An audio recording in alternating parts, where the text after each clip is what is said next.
To the new aircraft carrier Lexington, the U.S. Navy passes on the fighting traditions of the old. Sailor heroes who served in her gallant namesake are guests of honor as the sponsor says, I christen thee Lexington. And the new ship is sent down the ways by the same woman who christened the old Lexington 17 years ago. A full 12 months ahead of schedule, the mighty carrier speeds on her way to join the fleet.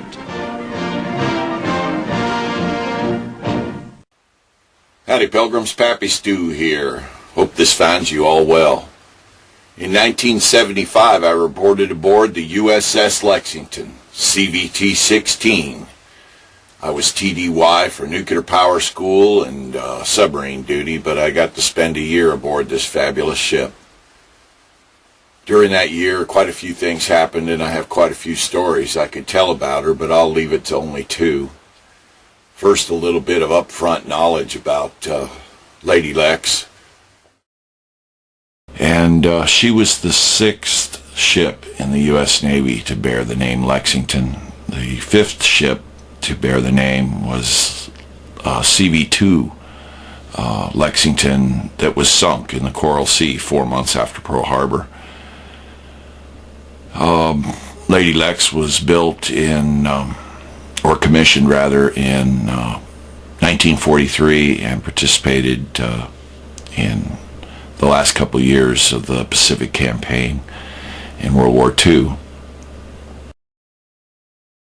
She was operating out of Pensacola, Florida at the time, and we were doing 2-week operations off of Corpus Christi, Texas for the new Navy pilots at the pilot school there to learn how to land, their first landings on carriers, and that was interesting to say the least. They made the movie Midway when I was aboard her. I got to meet Charlton Heston and Glenn Ford and a bunch of other Hollywood folks there, and they brought a couple of Corsairs aboard and a couple of Hellcats aboard, and brought them up on the flight decks, participated in a few scenes in the movie, a bunch of us and volunteers. I never did see myself in the movie. I think whatever I was in hit the cutting room floor probably just as well. But I always loved that movie because of it, with Charlton Heston and Henry Fonda and Glenn Ford. Midway was always, it was also about a critical time in history when we turned the tide of World War II against the Japanese. And the Lady Lex was the last wooden flight deck in the U.S. Navy up until when she was decommissioned. And of all the ships and submarines and I served on, and the whole time I was in, they're all gone. They're all razor blades or scrap metal since then, or been sunk for reefs. But the Lady Lex is actually still around. She's in Corpus Christi. She's a museum ship, and I keep meaning to get down there sometime and see her. And then I guess the other story I have to share about my time on the Lexington was a bit of an accident thing that happened, and we were performing night ops off of Corpus Christi for the carrier pilots to learn how to land on carriers. That was their primary duty. We operated off Corpus Christi out of Pensacola, Florida. And they woke me up for a mid-shift, 2400 to 0400 in the after engine room, and I was still pretty groggy, and I was taking my readings walking along the outboard catwalks, taking readings off the reduction gears over the top of the forward engine room shafts, and someone had made the mistake of leaving one of the catwalks up on the gratings up on the catwalks over the forward shaft. We were doing 204 revolutions, and I'm still half asleep walking along the outboard catwalk, and just stepped right through the hole and fell about 6 to 10 feet straight down on a 3-foot diameter prop shaft going 204 RPM, and it just tossed me like a rag doll up on top of a fuel oil manifold, 8-valve manifold. Of course, I don't remember any of that. I just fell through the hole, hit the shaft, it threw me up on the manifold. Next thing I knew, I was waking up in the ship's sick bay with a ring of faces staring down at me, all khakis, looking how you could see their careers on little wings in their eyes. Didn't get hurt much, got some bruises and scrapes, but probably was lucky. It probably could have got killed pretty easy falling down on that shaft the way I did. But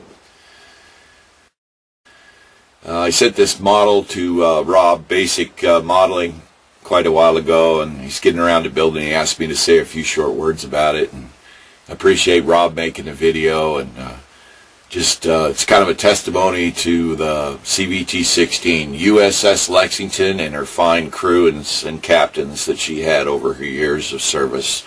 May she float forever. PappyStu said it, and I'm out and on the side.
you.